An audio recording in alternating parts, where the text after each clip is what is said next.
నిష్పక్షపాతముతోడ నిజము చెప్పవలెనన్న పుష్పవన మిదియొకటియే పూర్ణార్థంబున పుష్పవన మిదియొకటియే పూర్ణార్థంబున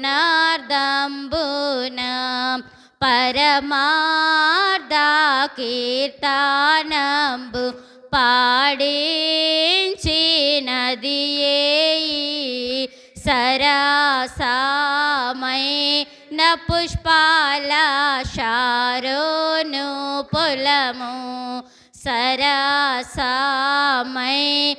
పుష్పాల శారోను పొలము ఆరోను పుష్పము వంటి సంగవధువునకు క్రీస్తు ఏ రూపమిచ్చెనో నేనెన్నగలనా. ఆరోను సమమైన ప్రార్థించుకుందాం. పరిశుద్ధుడా, వందనాలు, స్తోత్రాలు. జయముతోనూ మహోత్సవముతోనూ నీ మహిమగల నామమును ఘనపరుస్తూ ఉన్నాం.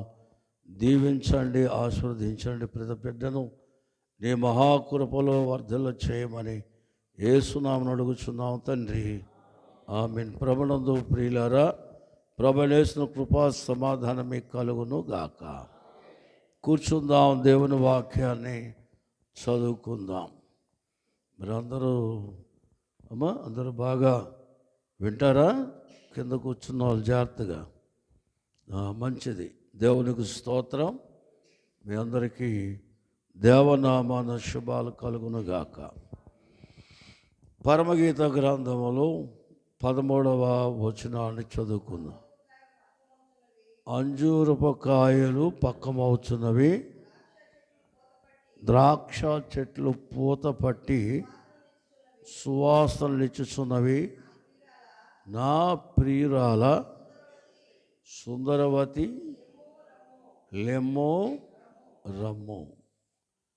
12 చదువుదాం.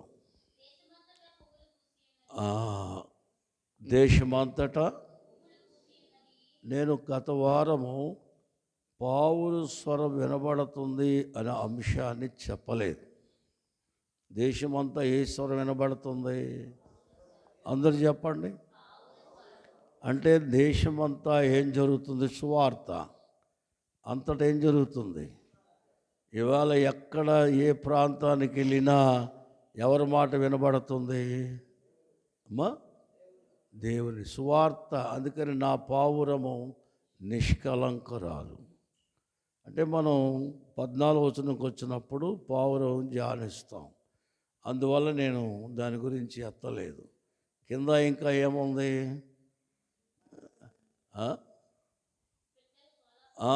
పిట్టలు కోలాహలము వచ్చును. పిట్టలు. దేవునికి స్తోత్రం, హల్లెలూయా. అన్ని చోట్ల చక్కటి స్తుతి కీర్తనలు, కొత్త కొత్త ఏమైనా చేయగలవు. చెప్పండి. పాట వచ్చింది కదా, పాట రాదా మీకు?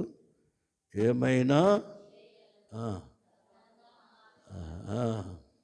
నీ నామం అంతటికే మహిమ ఘనత. యేసయ్యా, నేను మాటలే చెప్తున్నా, పాట పాడకుండా. దేవునికి స్తోత్రం. ఏదో నాకు కొంచెం అయ్యగారి పాటలు అలవాటు అయిపోయినాయి కనుక ఏదో కొంచెం అంటే చెప్పండి, ఏం చేద్దాం. ఇంటర్మీడియట్ ఉన్న అబ్బాయిని 9th క్లాసులో ఎత్తే అలా ఉంటుందో మాకు కూడా అలా ఉంటాయి ఈ పాటలు పాడుతుంటే. దేవునికి స్తోత్రం. ఎందుకంటే జీవితాల మీద ఉన్న భావాలు ఈ పాటలు. దైవజనుడిది ప్రభువు మీద ఉన్న మహిమ భావం ఎవరి పాటలు? ఇందాకలు విన్నాగా, పిట్ల కోలాహల సభను గురించి ప్రభుని శుభవార్త ఇంప అబ్బా ఏం సుఖం ఉందండి. యేసు ప్రభువుని గురించి కాదు కానీ సంఘము, సభ అంటే సంఘము. సంఘంలో ఏం జరుగుతున్నాయి? క్రీస్తును బట్టి జరిగే అద్భుతాలు, క్రీస్తును బట్టి కలిగే కార్యాలు, క్రీస్తును బట్టి కలిగే ఆశీర్వాదాలు. సభలో సభలో ఏమి నేర్చుకుని ఆదివారం వచ్చి అబ్బా ఎంతగా 3 10 మంది 100 మంది వరకు ఇంకా అలా పెరిగిపోతూ ఉన్నాం. సభలో ఏం జరుగుతున్నాయి? అద్భుతాలు. ప్రభువును గురించి ఈ సంఘం ఎంత స్థిరంగా ఉందంటే దానికి మూలకారకులు ఎవరు చెప్పాలి మరి మీరు ఎవరమ్మా?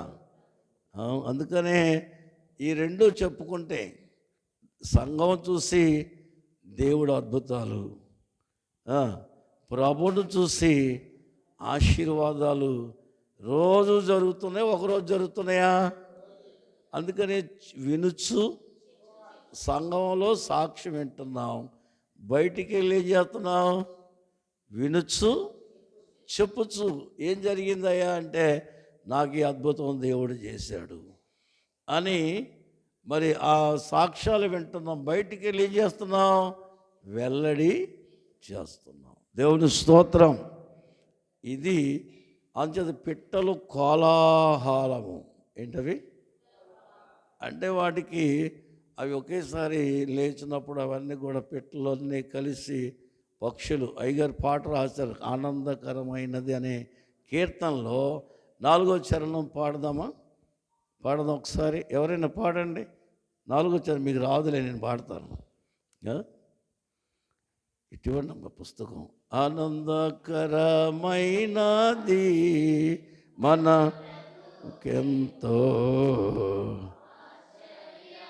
4వ చరణం.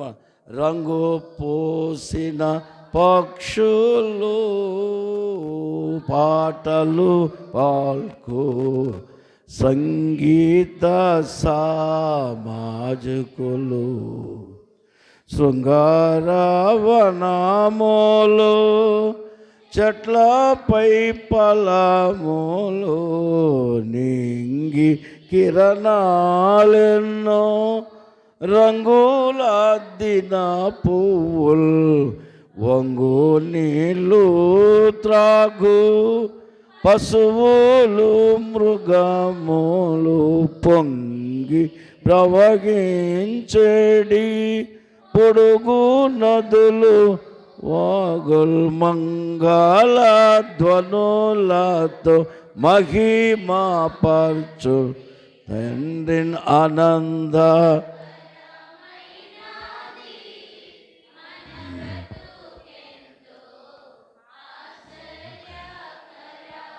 చెప్పండి. పక్షులు, పశువులు అంటే అయ్యగారు రాసిన పాటలు చెప్పండి. వంగు నీళ్ళు త్రాగు పశువులు. సింహం ఎలా ఉంటుంది? సింహం ఒకసారి గాండ్రించిందంటే ప్రజలు ఏమవుతారు? అలాంటిది కూడా తన నీళ్ళు తగినట్టు వంగి తాగుతుంది. ఎంత అందం, ఎంత అందం అంటే పులి వచ్చిందని మన రాజమండ్రి అంత గోలైపోయింది. అట్లాంటి మృగాలు కూడా జనాన్ని అంత శక్తి ఉన్నప్పుడు కూడా ఆ వంగ నీళ్ళు తాగుతాం. మనమే వంగట్లా, మనమే ఎవరికలో పట్టలేదు. అంటే వాటికి అది అందం. అలాగే ఎవరు సృష్టిని వివరించిన వాళ్ళు, దైవజనులాగా వివరించిన వాళ్ళు ఎవరు లేరు. దేవుని స్తోత్రం.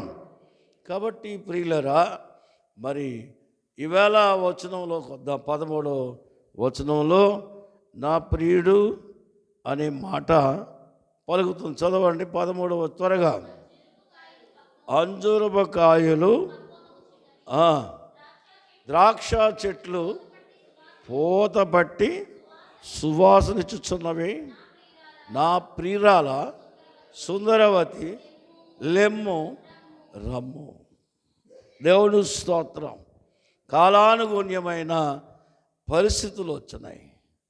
ఒకప్పుడు ఒక సేవకుడు సంఘం స్థాపన చేయడానికి ఎన్నో కష్టాలు పడ్డాడు, ఎన్నో శ్రమలు పొందారు. సువార్తకు ఎన్నో కష్టాలు. ఎన్నో వ్యతిరేకతలు. ఈ రోజున ప్రభు చెప్తున్నాడు, లెమ్ము, నీ శ్రమ ఫలించినది, నీ కష్టము ఫలించినది, నీ సారూప్యం మారిపోయింది, నువ్వు లెమ్ము, రమ్ము, నీ సేవ ఫలవంతమైనది. అంజూరపు చెట్లు, చెప్పండి, అంజూరపు కాయలంటే ఇశ్రాయేల్ యూదులకి అది అలంకారం. అందుచేత వారు ద్రాక్ష తోటలో వారు అంజూరపు చెట్లు నాటుతారు. ఎందుకని? ఈ ద్రాక్ష ఆరోగ్యకరమైనదే, అంజూరం కూడా ఆరోగ్యకరమైనదే. దేవుని యొక్క మహోన్నతమైన స్థితి. అటు అంజూరపు చెట్టు క్రీస్తు యేసును బట్టి కలిగే మేలులు కనపరిచే చెట్టుగా కనబడుతుంది, మెస్సయ్యను గుర్తు చేస్తుంది. ద్రాక్షవనము ఇశ్రాయేలు జనాంగాన్ని గుర్తు చేస్తుంది. దేవుని స్తోత్రం. అందువల్ల ఇక్కడ ఏం కనబడుతుందంటే, అంజూరపు కాయలు పరిపక్వమవుతున్నాయి. ప్రియురాలతో మాట్లాడుతున్నప్పుడు కనిపిస్తుంది, ఈ దేశములో ఏమున్నాయట అక్కడ, ఆ దేశములో చెప్పండి, ఫలవృక్షం. ఇంత పాడుకున్నాం కదా, ఫలవృక్షములు, చెట్లపైన ఫలములు. పాడుకోలేదా? దేవుని స్తోత్రం, హల్లెలూయా. అందుచేత చూడండి, ఇక్కడ నదులున్నాయి, కొండలున్నాయి, లోయలున్నాయి, జంతువులున్నాయి. ఇవన్నీ కూడా ఈ తన ప్రియురాలు యొక్క పరిచర్యలో నుండి ఫలితాలను ప్రభు ప్రకటిస్తూ ఉన్నాడు. దేవుని స్తోత్రం, హల్లెలూయా. ఈ జనులు అంటే ఆత్మీయ స్థితి. సంఘానికి ఏముంది? ఒక గొప్ప ఆత్మీయ స్థితి ఉన్నది. దేవుని స్తోత్రం, హల్లెలూయా. దేవునికి మహిమ కలుగును గాక. ప్రభునందు ప్రియమైన వారులారా, దైవవాక్యాన్ని మనము జ్ఞాపం చేసుకుంటే 2వ తిమోతి పత్రికలో దేవుని స్తోత్రం, ఆనందకరమైనది మన బ్రతుకెంతో, ఆశ్చర్యకరమైనది మన బ్రతుకెంతో మైనదీనో, జ్ఞాని నేత్రములకు ఆనుగాని ఇతర జ్ఞాని నేత్రము. చూడండి, యాకోబు పత్రిక 4:5 చదువుకుందాం. 4:5, 4వ అధ్యాయము 5.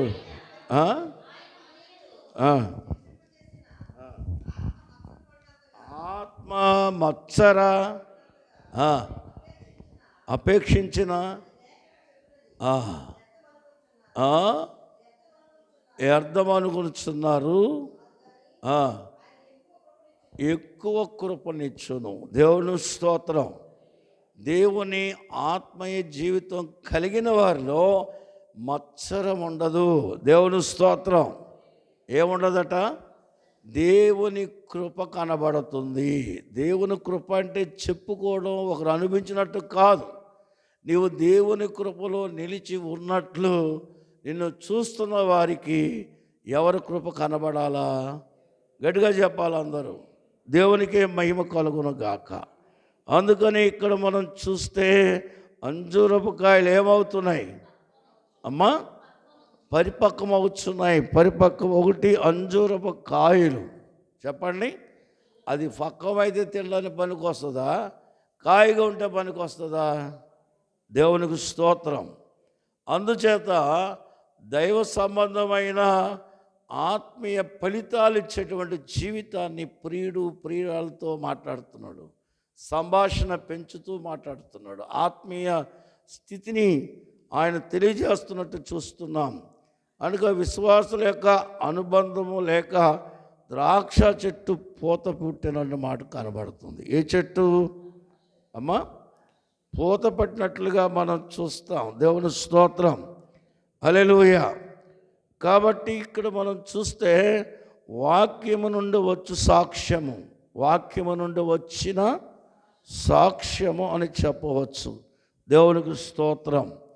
కాబట్టి దేవవాక్యములో మనం పుష్పించు పరిమళము సంఘములో ఉన్న స్థితి కనబడుతూ ఉంది. మరి వాక్యంలో మనం చూస్తే 116వ కీర్తన 116వ కీర్తన 14 చదువుకుందాం. 13, 14 వచనాలు. 13, 14 వచనాలు. యెహోవా నామమును యెహోవాకు నా మొక్కుబడులు చెల్లించదను. ఆయన ప్రజలందరి ఎదుటనే పరిపక్వమైన జీవితము, పరిమళిస్తున్న జీవితము, పావనత్వం కలిగి 12వ వచనంలో ఏమనుందంటే ఉపకారములను నేను ఆయనకి ఏమి, దేవునికి స్తోత్రం. కాబట్టి ప్రభునందు ప్రియులరా, పరిపక్వం అనే మాట, పూత పట్టడం అంటే వాక్య అనుభవం, వాక్యంలో వచ్చినటువంటి శక్తి, సంపూర్ణత. అలాగే పరిపక్వం అంటే దేవుని చిత్తము నెరవేర్చుట. ఏం చెప్పండి అమ్మా? దేవుని ఒకటి చెప్పండి, పూత పట్టినదని మన వాక్యమును బట్టి. రెండవదిగా చెప్పండి, ఆయన చిత్తము నెరవేర్చుట. యేసు ప్రభు చెప్పారు మత్తయి సువార్త 7:21, ప్రభువా ప్రభువా అను ప్రతివాడును పరలోక రాజ్యానికి వాడు పాత్రుడు. ఎవరి చిత్తము నెరవేర్చాలా? గట్టిగా చెప్పాలా?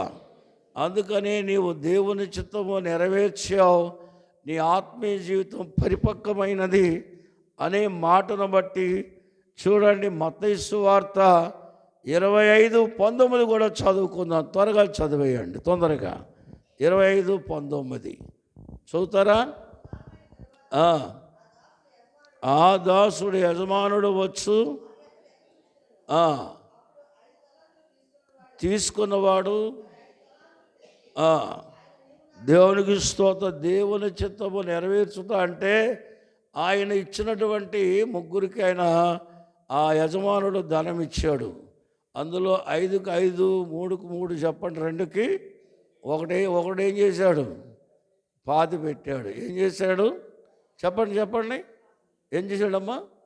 ఎన్ని సంవత్సరాలు వాక్యం అని ఎవరికైనా చెప్పావా? ఎవరికి చెప్పలా.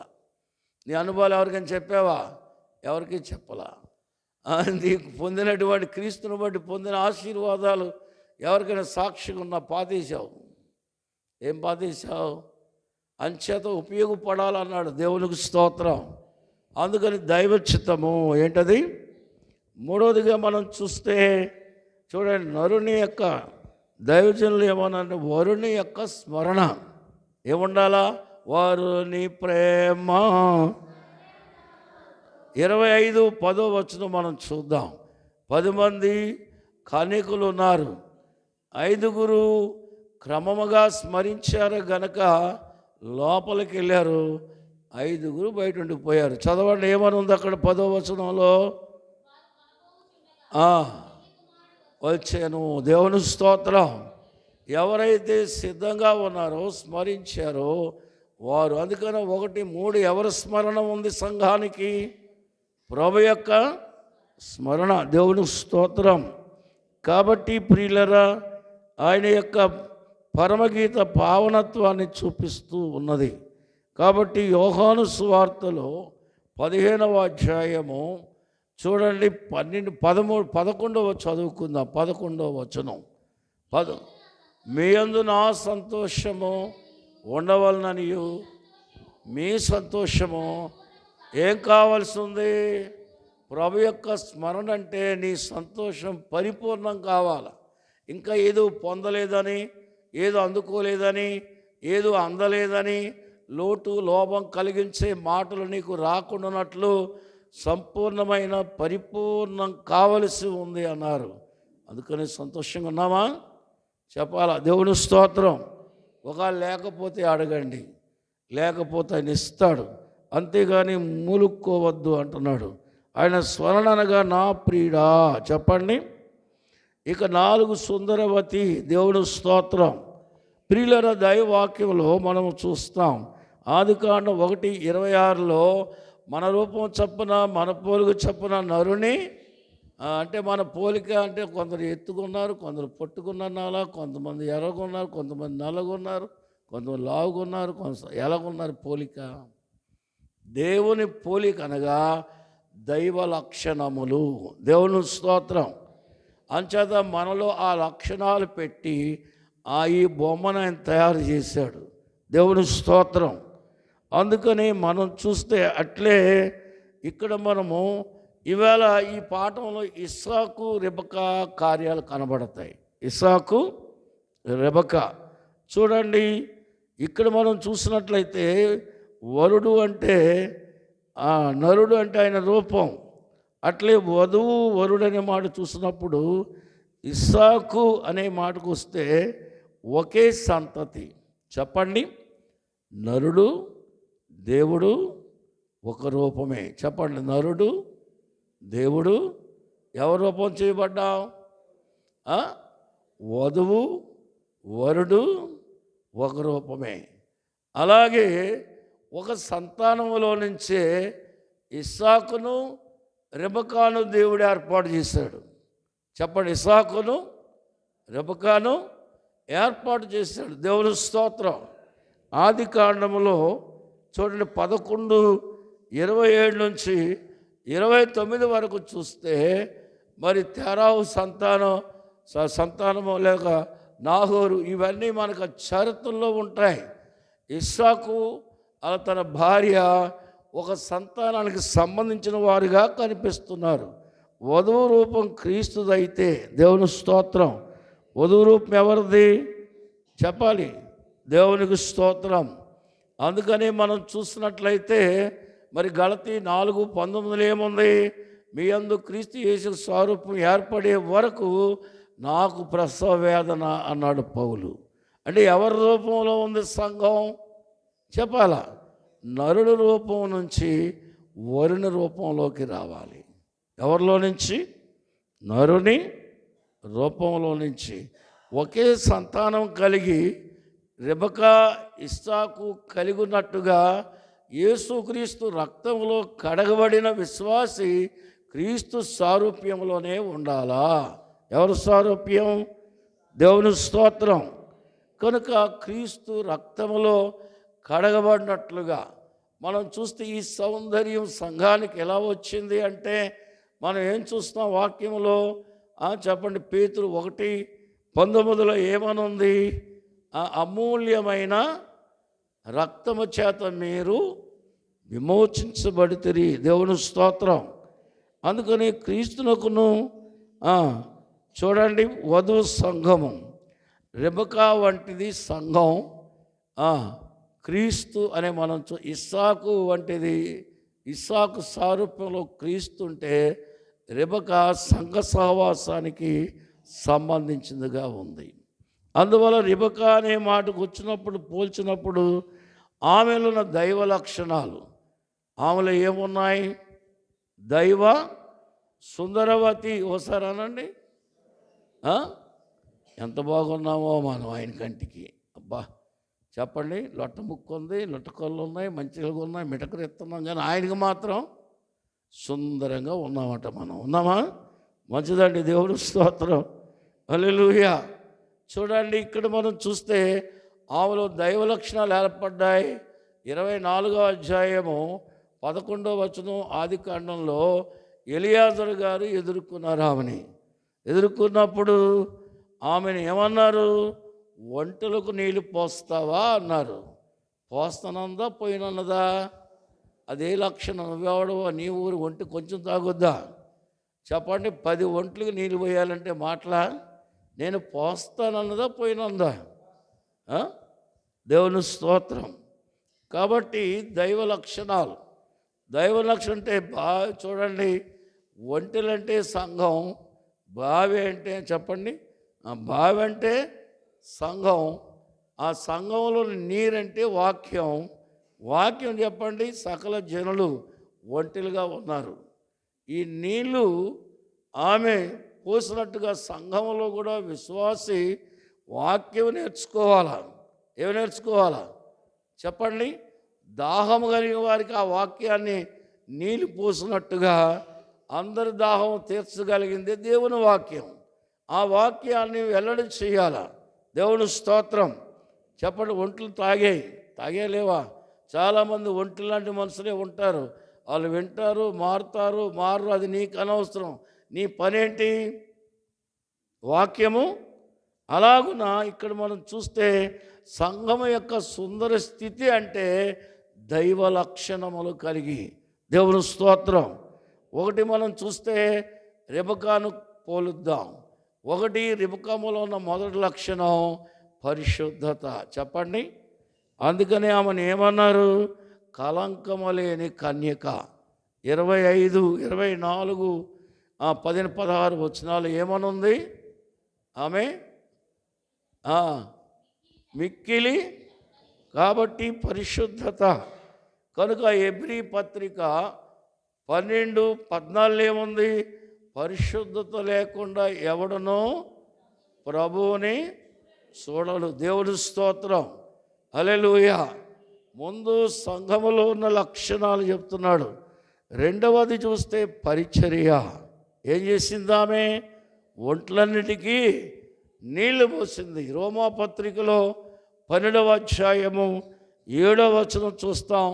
అపోస్తలుల కార్యాలు 6:14 చూస్తాం. దేవునికి స్తోత్రం. హల్లెలూయా. దేవునికి మహిమ కలుగునుగాక.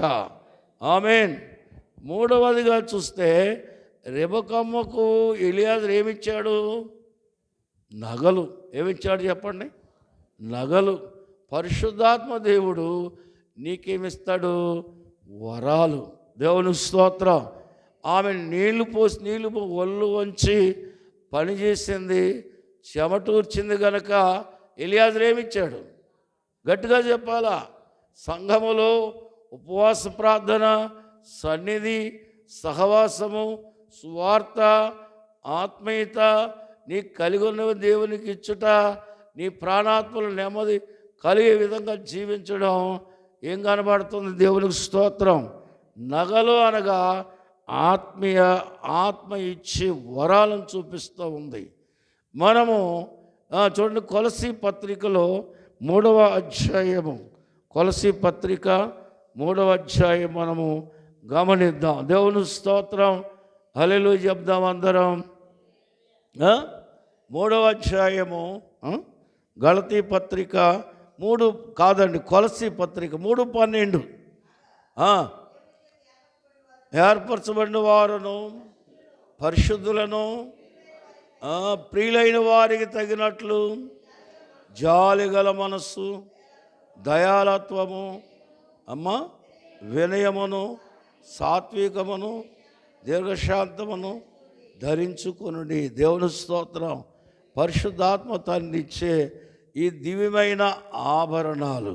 చెప్పండి, దివ్యమైన ఉన్నాయా మీ దగ్గర? చూసుకోండి. మెడలో వస్తువులు ఉన్నాయా?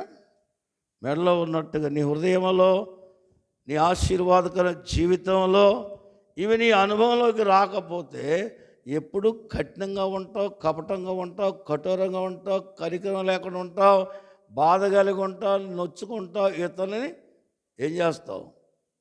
నొప్పిస్తావు. దేవుని స్తోత్రం. 5వది 4వ ఆతిథ్యము. చెప్పండి. ఏమంది? మా ఇంటికి వస్తావా? మీ ఇంటికి వస్తాం, బస్సు ఉందా అంటే, మా ఇంట్లో అన్నీ ఉన్నాయి. పశువులకు గడ్డి ఉంది, పెద్ద సాల ఉంది, ఎంతమంది వచ్చినా భోజనం ఉంది. దేవుని స్తోత్రం. మనకి కనబడేవాళ్ళకి ఎలియాజరే కానీ ఈ పశువుల తోలు మనుషులు ఉండరా? అంతమందికి ఏముంది అంటే, రెబెకా ఇంట్లో చీకటి లేదు, ఏమి లేదు. చెప్పండి. దైవజనులు అన్నారు, రెబెకా జీవితం ఏమి లేదు, చీకటి. దైవ లక్షణాలు ఉన్నవారికి ఏముండదట? చీకటి భయాలు. అందుకనే రాత్రి పగలు ఒకలాగే ఉంటారు అన్నారు దైవజనులు. కష్టాలు శ్రమ శోధనలు వచ్చినా పెళ్లి కుమార్తె వరుసలో ఉన్నవారు ఒకలాగే ఉంటారట. దేవుని స్తోత్రం. అందువల్ల మేము క్రీస్తు వెలుగై ఉన్నాడు. దేవుని స్తోత్రం. అందుచేత ఏమి లేదు, ఆతిథ్యం. హెబ్రీ పత్రికలో 13వ అధ్యాయములో 1-4 చూసినట్లయితే వారు ఏమిచ్చారట? ఆతిథ్యం ఇచ్చినట్లుగా మనం చూస్తున్నాం. చదవగలిగితే చదవండి. దేవుని స్తోత్రం. సహోదర ప్రేమ నిలువరముగా ఉండనీయుడి, ఆతిథ్యము చేయ మరవకుడి, దాని వలన ఎరుగకయే చెప్పాలా? దేవుని స్తోత్రం. అమ్మా, దేవదూతలకు ఆతిథ్యము. చూడండి, దేవుడు తండ్రి కుమార్ పరిశుద్ధాత్మకు వస్తే అబ్రహాం ఆతిథ్యం ఇచ్చాడు. లోతింటికి దేవదూతలు వస్తే వారేమిచ్చారు? మనం కూడా చెప్పండి. దేవుని స్తోత్రం. ఏమేమన్నా ఆతిథ్యం అనగా విందు. దేవుని పిల్లల గమనించని ప్రకటన గ్రంథము 3:20 వచనంలో ఎవడైనా స్వరమిని తలుపు తెరిస్తే నేను అతనితోనూ అతడు నాతోనూ భోజనము చేయను. చాలు. దేవునికి స్తోత్రం. హల్లెలూయా. ఆతిథ్యము క్రీస్తుని బట్టి ఎప్పటికప్పుడే ఆశీర్వాదకరమైన. ఇక మనం చూసినట్లయితే చూడండి, ఆభరణములు, వస్త్రములు. దేవుని స్తోత్రం.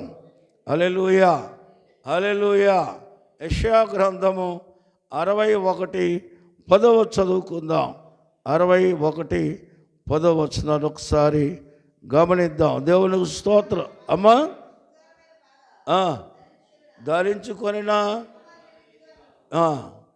ఆభరణము ధరించుకున్న పెళ్లి కుమార్ రీతిగాను ఆయన రక్షణ వస్త్రము. దేవునికి స్తోత్రం.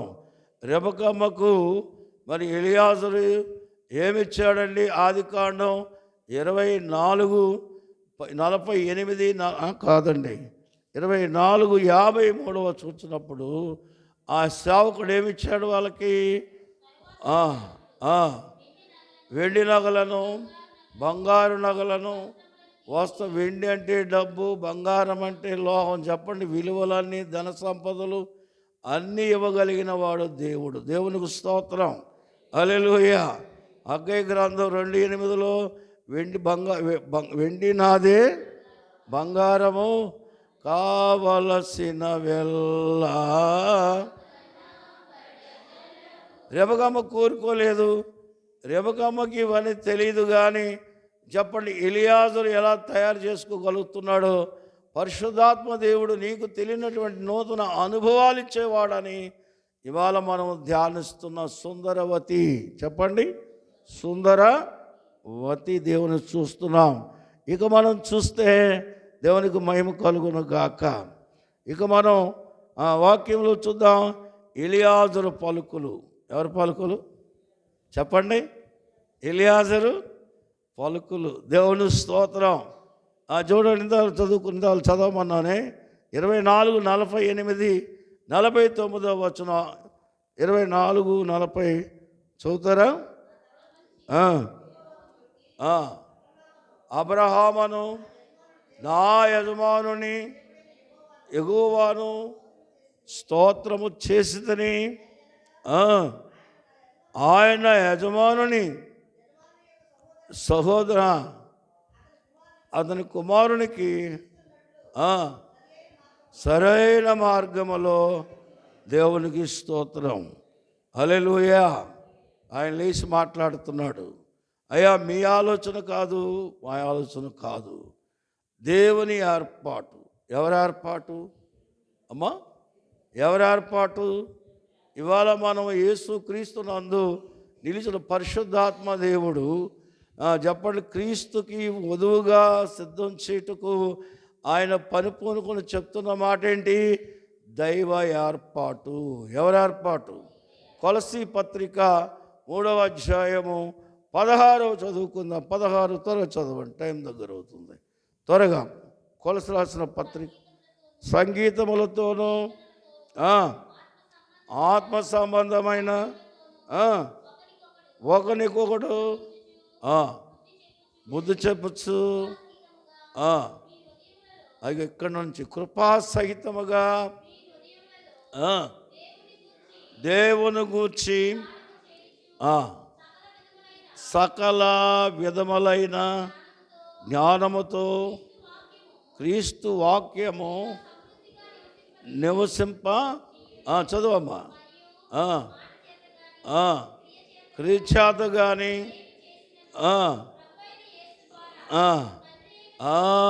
దేవునికి స్తోత్రం, హల్లెలూయా, దేవునికి మహిమ కలుగును గాక. ఇక్కడ ఎలియాజరు పలుకులు ఏమున్నాయి? ఇదిగో మా యజమానుడైనటువంటి అబ్రహాము యొక్క కుమారుని కొరకు నీ కుమార్తెను చేసుకోవడానికి దేవుని సంకల్పం అన్నాడు. ఇవాళ భూలోకములో ఉన్న సకల మానవులు క్రీస్తు యేసును బట్టి సువార్త విని సిద్ధపడి తండ్రి అయిన దేవుని యొక్క అభిష్టము. దేవుని స్తోత్రం, హల్లెలూయా. ఈ ప్లాన్ అంతా ఎవరిది చెప్పండి? ఈ ఆలోచన అంతా ఎవరిది? ఈ కార్యమంతా ఎవరిది? అంటే మనం చేసే కార్యము క్రీస్తుని గణపరచినట్లయితే తండ్రిని గణపరచుట. ఎవరిని గణపరచాలా? అందుకని ప్రార్థన చేసినప్పుడు యేసు నామములో వేడుకొనిచున్నామన్నాం. కానీ యేసు నామంలో వేడుకొని ఈ విజ్ఞాపన ఎవరు ఆలకిస్తున్నారు చెప్పండి? యేసు నామంలో ఎవరిని అడుగుతున్నాం మనం? యేసు నామములోని అడుగుతున్నప్పుడు అది ఎవరు వింటున్నారు? ఎక్కడి నుంచి రావాలి అది? అంటే మనం ఏ కార్యం చేసినా తండ్రి అయిన దేవుని గణపరచుట. దేవుని స్తోత్రం. ఇదే గొప్ప సుందర స్థితి చెప్పండి. ఇదే గొప్ప సుందరమైన ఇక బయలుదేరుట అని చెప్పండి. ఇస్సాకు తీసుకొని వెళ్ళాలి. ఇస్సాకుని చూసిందామా? చూడలేదు కదా. మీరు చూసారా?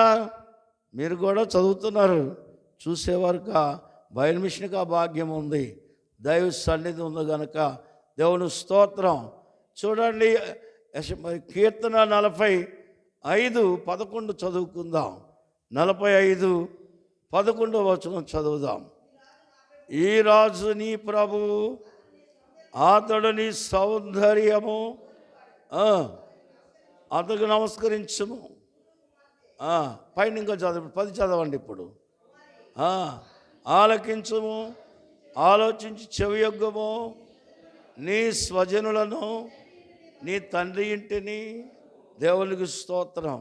రెబకామని అన్నారంట, అమ్మ 10 రోజులు ఉండొచ్చు కదా మా దగ్గర అన్నారంట. అస్సలు ఉండనందంట.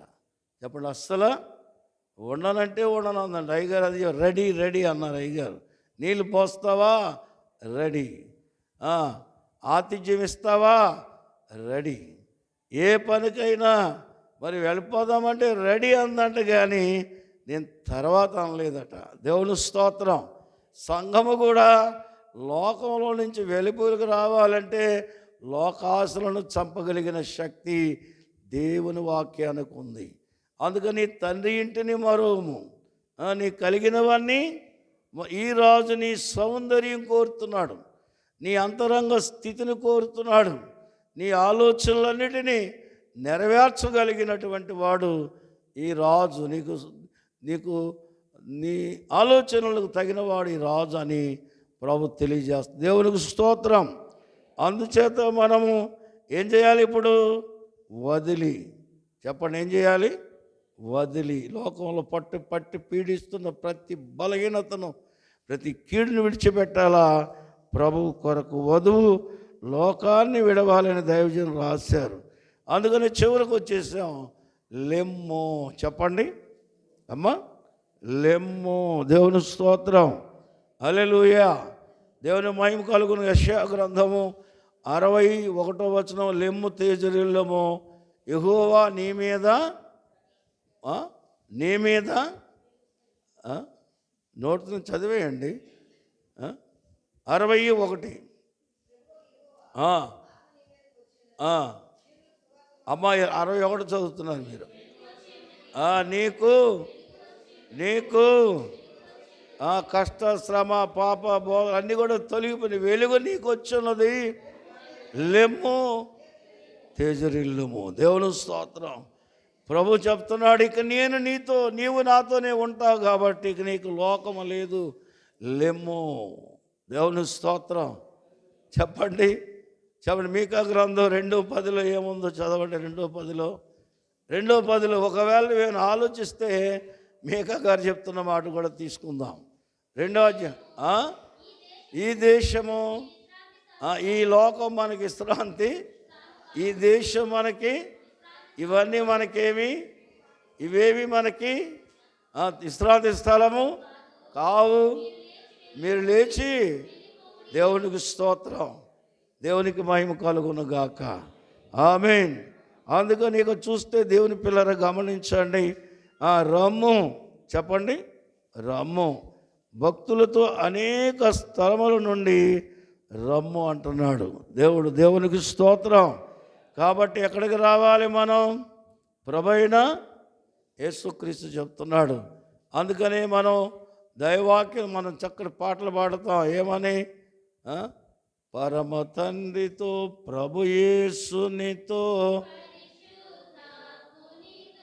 ఓ పరమ తండ్రితో,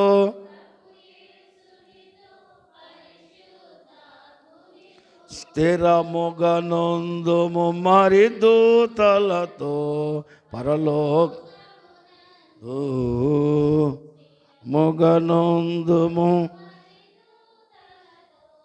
పరలోకము స్తోత్రము చేయరే. చూడండి, ఇక్కడ అనుభవాలు, పరిశుద్ధత, పరిచర్య, ధరించుకున్న నగలు, ఆతిథ్యం, అలాగే ఆభరణములు, మంచి పలుకులు, చక్కగా ప్రయాణం. దేవుడు స్తోత్రం. అందుకనే రమ్ము. దేవుడు ఏమంటున్నాడు? ఇదిగో నేను త్వరగా. కాబట్టి ఈ లోకంలో సంఘము ఆయన కొరకు సిద్ధపడాలా. దేవునికి స్తోత్రం. నోవాహుతో దేవుడు చెప్పాడు, నువ్వు వాడకడ్డానికి సిద్ధపడమన్నాడు. ఇవాళ సంఘముతో ప్రభు చెప్తున్న మాట చెప్పండి, నేను త్వరగా వచ్చుచున్నాను. దేవునికి స్తోత్రం. మనం ఎంతమందిమైనా ఒక వ్యక్తిలాగే చూస్తాడు ఆయన, ఒక వ్యక్తిలాగే చూస్తాడు. ఇశ్రాయేలు జనాంగం అన్నాడా? ఓ ఇశ్రాయేల్ అన్నాడా? ఇశ్రాయేల్ అంటే ఆ ఒక్కడనే, అంతమంది ఆ ఒక్కడే. ఇవాళ సంగమా, నీ ఒక్కరుగానే నిన్ను చూస్తున్నాడు ఆయన. నువ్వు రమ్ము అంటున్నాడు. చెప్పండి, సిద్ధపడ కనుక ప్రయాసముతో సిద్ధపడిన వారే. అందుకని ఏమని ఉంది? మనం ఆర్భాటముతోనూ ప్రధాన దూత 4:16-18 మొదటి దశలో చూస్తున్నాం. దేవుని ప్రభు ఎక్కడ చెప్పండి దిగి ఆయన ఆకాశ మండలకు సంఘం ఎక్కడికి వెళ్ళాలా? మధ్యాకాశానికి. దేవుని స్తోత్రం. అందువల్ల నువ్వు సుందరవతి అయితేనే, చెప్పండి ఏమైతే? మళ్ళీ పరమగీతం 13 దాకా చెప్పండి. అంజూరపు పండ్లు, ద్రాక్ష చెట్లు పూత పట్టి, దేవునికి స్తోత్రం, సంఘము ఆత్మ పూర్ణత కలిగిన ఫలములతో పూత పట్టి ఉంది. మంచి ఫలం ఇవ్వడానికి తయారైపోయింది అన్నట్టుగా ఇక్కడ మనం చూస్తున్నాం. చదువమ్మా. నా ప్రియురాల సుందరవతి, లెమ్ము రమ్ము. దేవునికి స్తోత్రం. నీ సంగతులు, నీ కార్యాలు, నీ పనులు అన్నీ నాకు అవగాహనగా ఉన్నవి కనుక అట్టి దీవెన తండ్రి మీకు అనుగ్రహించునుగాక. ప్రార్థన చేసుకుందాం అందరం ఒక్కసారి. దేవా నీకు వందనాలు, స్తోత్రాలని అందరం దయగల మా ప్రభువా వందనాలు చెల్లిస్తూ ఉన్నాం. మీ దీవెనతో నింపి ఆశీర్వదించమని, మహిమా ఘనత పొందుమని, సంఘము సుందరవతిగా నీ కంటి నిండా, నీ మనసు నిండా, నీ తలంపులు కలిగి ఉన్నట్లు దీవించమని యేసు నామమున అడుగుచున్నాం తండ్రి. ఆమేన్.